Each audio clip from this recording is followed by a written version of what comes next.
Yan, busy-busy si Inday sa Kalinis. Ayan.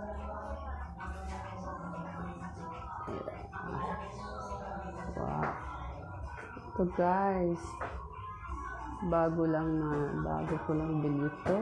Super ganda, tingnan nyo. Ang ganda ng kanyang mga petals. Ayan, oh, ang ganda. At saka ito yung lagi kong pinipinto sa Lazada. Ito na. Ayan. Diba? Para hindi disturbo dito, malaking space. Ayan, dito. Malaking space niya. Tsaka dito, ayan. Andito yung aking mga ito. Para hindi siya masyadong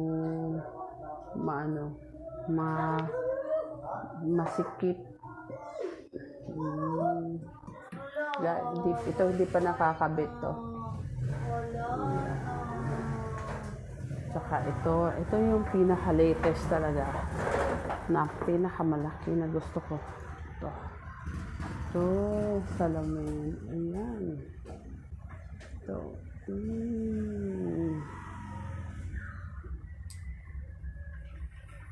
Matibay ito kasi kahoy ito. Hindi plastic. Ito kanyang frame. Ito, diba? Cute. Ngayong araw ko lang ito na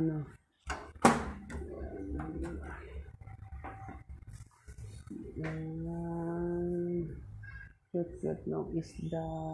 Cute. Anong isda yan? Hindi ko kilala yung isda na yan eh. Ito yung aking kitchen. Ayan, very organized. Yung pinagkalibangan ko ngayong araw na ito. Ayan. Yung aking CR. Mamaya, i-rebels ko yung aking CR. Kasi hindi ko pa natapos yung aking pag-decorate. Kaya, hindi pa nalagay yung kanyang mga maps sa baba. Kasi may kulang.